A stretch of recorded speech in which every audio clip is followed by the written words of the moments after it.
In the beginning, there was a free press. Well, not really, but it sounded good. By the end of the millennium, 5 men controlled the world's media. But only one of them was the Antichrist. Yet there was one man who operated outside their control. He and his motley crew were known as the People's Democratic Republic of Television. Their mission? To bring the people the awful truth.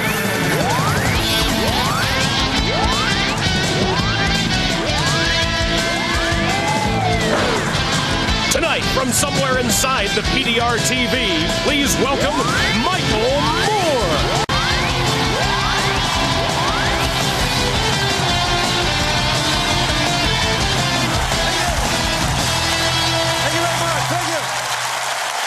Thank you. Thank you. Please. Thank you. Thank you very much. Citizens of the People's Democratic Republic of Television, welcome! Welcome to the premiere episode of The Awful Truth, the first broadcast from the PDR TV. And I think the best way to define the People's Democratic Republic of Television to our home audience is simply to say that we all believe in a free press. We just don't own any of the presses. I gotta say, honestly, what better time to come on the air than during the year when we got to watch the Republican Party go down in flames, huh? It's been an amazing thing to watch, and you and I had nothing to do with it. And I hope some of the Democrats aren't too far behind. It was a beautiful thing to watch this year, just beautiful. Things had sunk so low. All I was waiting for was to see the headline that said, Senate subpoenas Monica to re-blow the president on the floor of our Senate. I mean, weren't you waiting? They were going to have, they denied us the live witnesses. And wasn't that because we wanted to see reenactments and an explanation because I wasn't quite clear exactly what happened. It really was a crossroads, wasn't it, that moment, that night? When Monica brought Bill the pizza, remember from Domino's, he wanted a pepperoni supreme, and she brought it in and then showed him her thong underwear, and it was like, wow, that truly is the moment of decision for most guys. The pepperoni pizza or the thong, and that's right, sir, that's right, pizza. There are a few of us guys who, when faced with a choice between a pepperoni supreme and a thong from Victoria's Secret, we're going for the pepperoni supreme every single time, all right? Every single time. And for 2 years, we had to watch Ken Starr walk out of the house with that big-ass coffee cup, right? Every single morning, right? 7 o'clock in the morning, big-ass, here. Big coffee cup, And he'd do that little wave, hi. I'm off to destroy the Republic. Thank you. Hi. Well, a couple of months ago, I decided to show up on Ken Starr's lawn myself at 7 in the morning with my big-ass coffee cup. And I want to show you what happened. For over a year, our national agenda has been sidelined by Special Prosecutor Ken Starr. Everywhere we looked, sex. Hear absolutely nothing on the evening news but Monica Lewinsky. And what single fact did this multi-year, $50 million investigation uncover? That middle-aged men have affairs with younger women. $50 million for that? I could have told you that for $50. Judge Starr, I think I found a cheaper way to conduct a witch hunt. Pornographer, titillator, smut peddler, lawyer, tool of Beelzebub. You are a tool of Satan, sir. I see him. You have roiled the loins of a nation. You have turned on prepubescent boys. You should be ashamed of yourself. My very own witch hunt. Ruthless, sex-obsessed, single-minded, and all mine. But even more importantly, cheap. My witch hunt was going to cost exactly $560. And with my witch hunt, everyone was going to be guilty. All right, load them up. Washington, D.C. The place was ripe for persecution. Ejaculated! Sinners, he ejaculated! Repent, all you! You have all been infected with the vile satanic verses in this report. People here had gotten so turned on by Ken Starr's report that even if they weren't having sex, they were sure thinking about it. Onward! Here's where he lives, the philanderer. Semen spiller. Ejaculating whoremonger. Pray for Hillary's strength. Hillary. These guys could sniff out sin like a stray dog sniffs out weak old garbage. And in Washington, they were getting a snootful.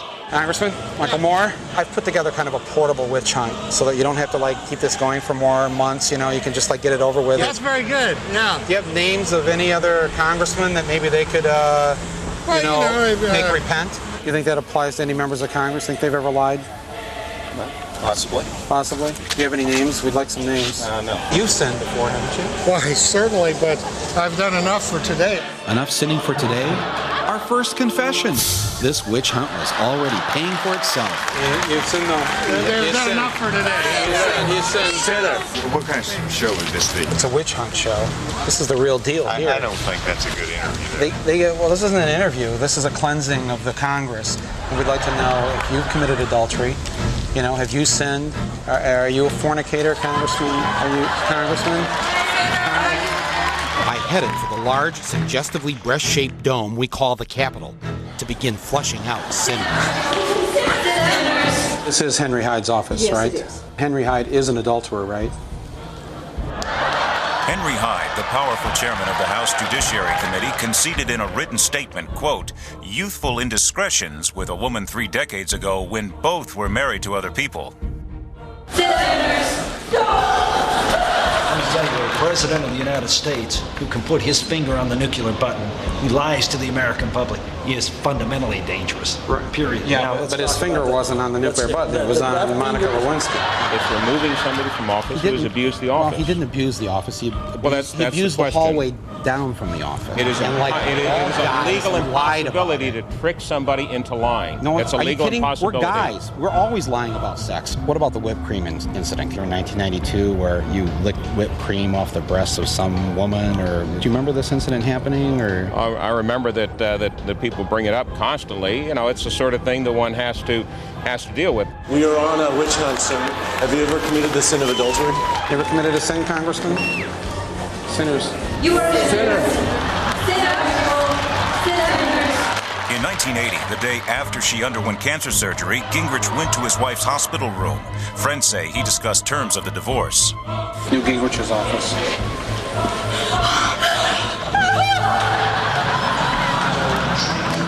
I took my witch hunt to the one place I knew we'd find sinners, right up on the dais of the House Judiciary Committee. Suddenly, I was once again face to face with the demon who droned on and on about oral sex. What mission was this man on? I thought it best to take my witch hunt elsewhere. Besides, we weren't here just to bully congressmen. We were here to bully everyone. Are you a sinner, sir? It's shameful. He is naked and below his leg. The righteous will rule the country. The righteous. Sexually pure will rule the country. The people that don't drink will rule the country. The people that don't party will rule the country. The people that don't have sex will rule the country. It's going to be a very boring country. Well, what can I say? There's our Congress. Man, what a bummer. It was time to get this party started right. I read to you from the Book of Star, chapter 3, verse 5. I wanted him to touch my genitals with his genitals, and he did so lightly and without penetration, as if that made a difference. Then Mrs. Lewinsky performed oral sex on him again. Is this the filth you have been reading, sir? Some of it. Sinner! Another sinner over there. You know, the really great thing about an old-fashioned witch hunt is that once you get it going, it kind of takes care of itself. This is a witch hunt. There's no subpoenas. Sinner! The Judiciary Committee reports to Satan. Orrin Hatch killed a man just to watch him die. Sinner! Sinner! Senator Robert Byrd was a member of the Klan. That one's true. Anweisung ist nicht vor heißer Schwester.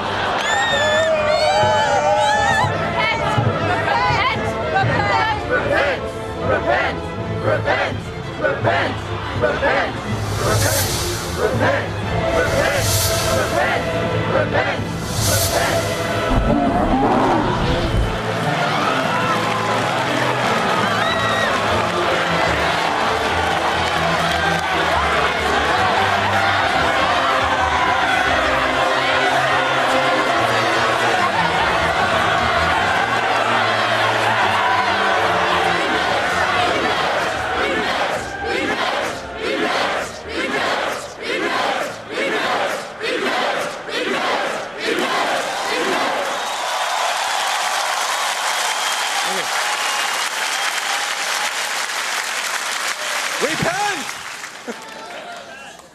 If you gave me $50 million, the FBI at my disposal, and unlimited subpoena power, I could find out something embarrassing on every single one of you here in this audience. You believe that?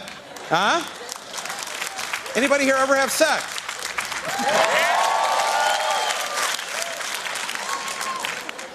Anybody here ever lied about sex? Before or after? First of all, sir, you know that guys like you can only get sex if you do lie, right?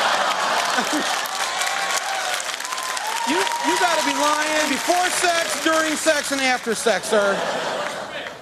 And it works for him. Don't knock it till you've tried it.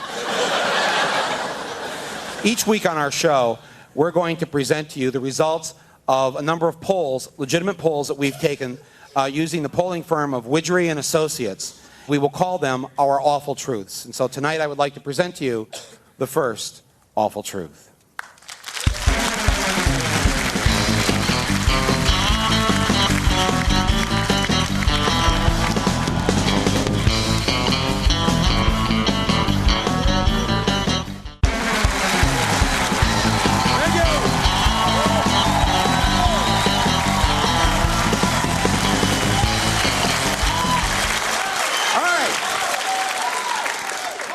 Now, in Clinton's first term, what was his big campaign promise, right? He was going to give us universal health care, right? And the only health care issue that he dealt with in his entire first term was firing Jocelyn Elders as Surgeon General because she said masturbation was actually okay, right?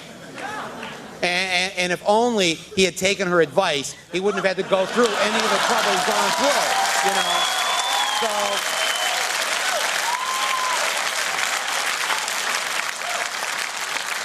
Now, is there anyone here who would be willing to stand up and explain to our British viewers exactly what an HMO is? You're evil. I think that pretty much sums it up right there. And so Clinton has now promised that in his last year or so, he wants to tackle this problem once again. And I'd really like to say to him, Bill, I've got actually a better idea. It would be a lot cheaper to just kill the sick than to heal them. I mean, how much does one bullet cost? 30 cents? If I was in charge of the national health care plan, I would install sick police at every Theraflu counter and just take them out right when they come in. Or just, you know, just have trap doors in front of ER rooms. People coming in, just bam, they're gone. And that was my big plan until I found out that somebody else already had the idea that it's better to kill sick people than to heal them. Death. It's the ultimate mystery, and we're all going to go through it. Most of us will simply die of old age. Others, sadly, will die before their time. Some people, though, are dying who don't need to. Meet 34-year-old Chris Donahue of Boynton Beach, Florida. Husband, father, and dying guy. You guys want pushes? Yeah. Chris has developed a bad pancreas from his diabetes, and his doctors have told him that he could die soon if he does not get a pancreas transplant. But Humana, Chris's HMO, has refused to cover the operation, even though Chris has been paying them for over 7 years to provide him with total health care. Chris's policy with Humana had two conflicting clauses. One would cover all problems related to his diabetes, but the other wouldn't cover a pancreas transplant. Guess which one Humana chose to honor? I don't want to die. Not yet. So what happens to you if you don't get a new pancreas? That I could die tomorrow. I don't know. You know, my daughter's 4 years old. She's gonna need a father.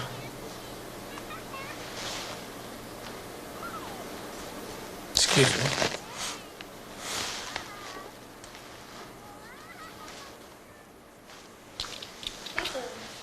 Time for more things to be happy about. And a health plan designed to keep you healthy. Now that's something to be happy about. Be happy, be healthy. Humana. Humana presents itself as America's feel-good health insurance company.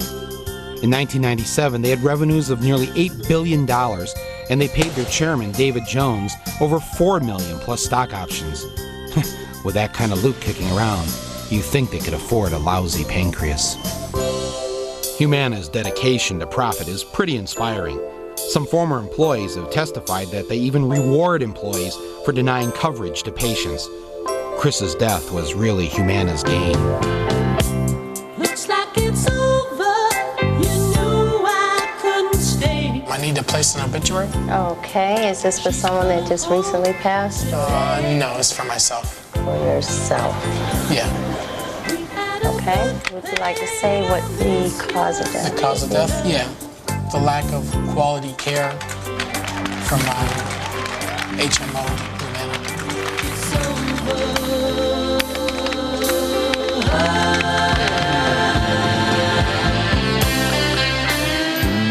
It's as simple as this. If Humana would pay for the operation, Chris would live.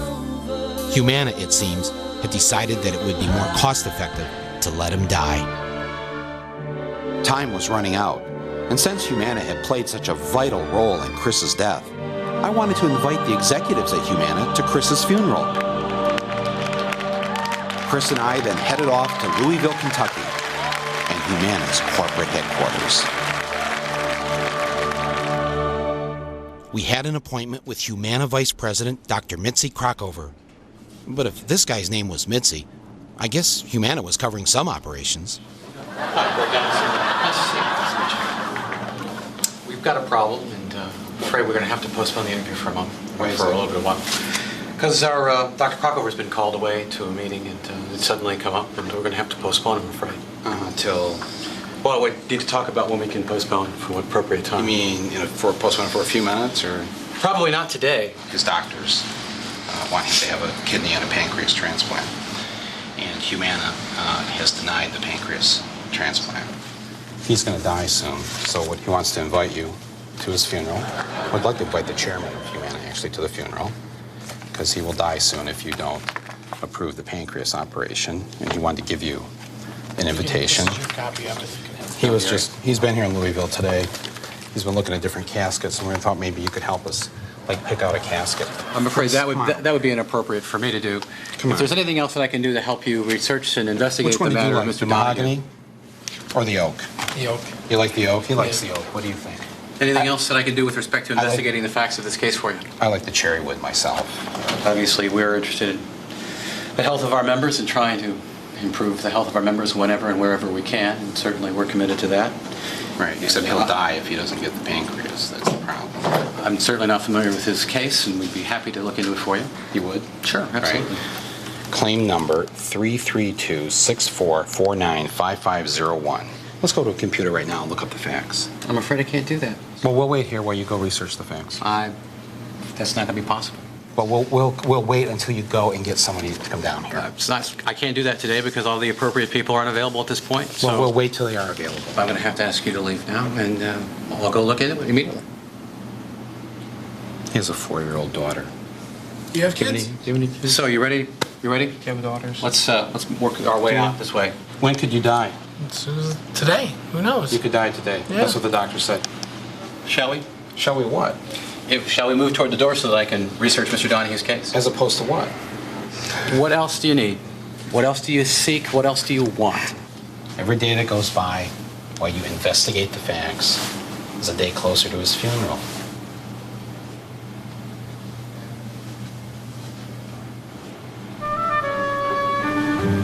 You know we won't take no for an answer. I understand that. I signed with Humana and all I got was this lousy t-shirt. But no pancreas. You know we won't take no for an answer. I understand that. That's pretty clear. You know, we're not going to stop until you guys let him live. It's that simple.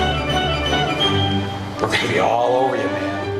If we could, I think we've got some room here. Are we gonna? Your name again is? Greg Donaldson. Greg? Are we taking this elevator or are we not taking this elevator? This is Greg Donaldson from Corporate Communications here at Humana. He'll be with us for the rest of our series here on The Awful Truth as we follow his efforts to get to the facts of this case. Okay, so are we going to take an elevator this time?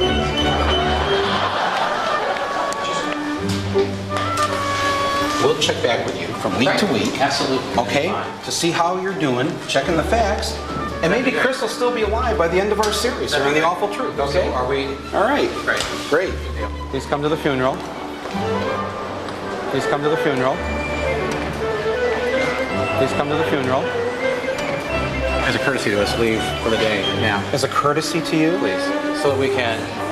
This is just continuing to be disruptive. As a courtesy to me, why don't you pay for his pancreas? He's giving you the shirt off his back.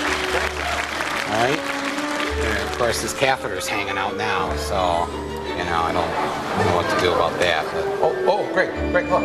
It's Chris's hearse. It's the hearse he's going to use at his funeral. Look at that. Are we finished, Michael? I want to look into the facts. We're committed to improving the health of our members. That's the foremost in our. All right. If we are you headed out now? Is that the deal?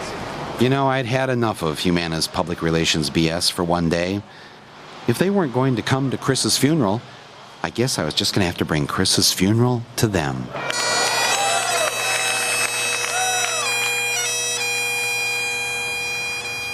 Father, we're gathered here today with friends, family, and loved ones, Lord. We commit Chris to you this day, Father. I didn't know Chris for very long. He was a great guy. He had a lot of integrity, a rich sense of humor. And in fact, I remember something that he often used to say. What was he used to say? Just want a pancreas. He used to say, I just want a pancreas.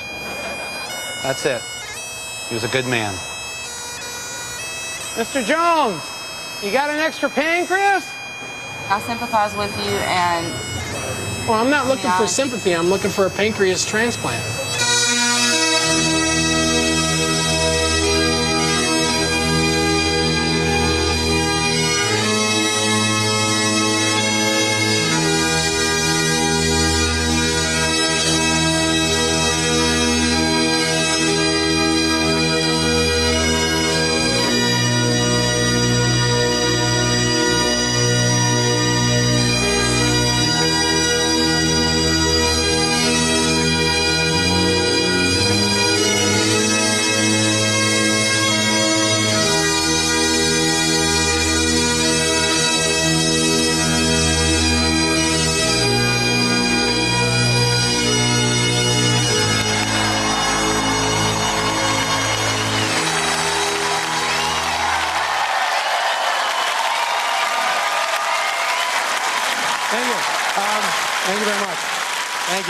Thank you.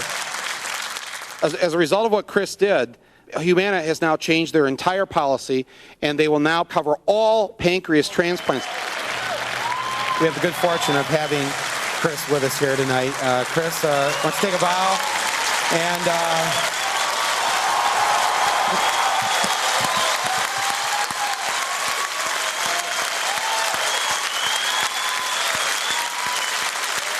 And his daughter, Brittany, and his parents, Bill and Joan.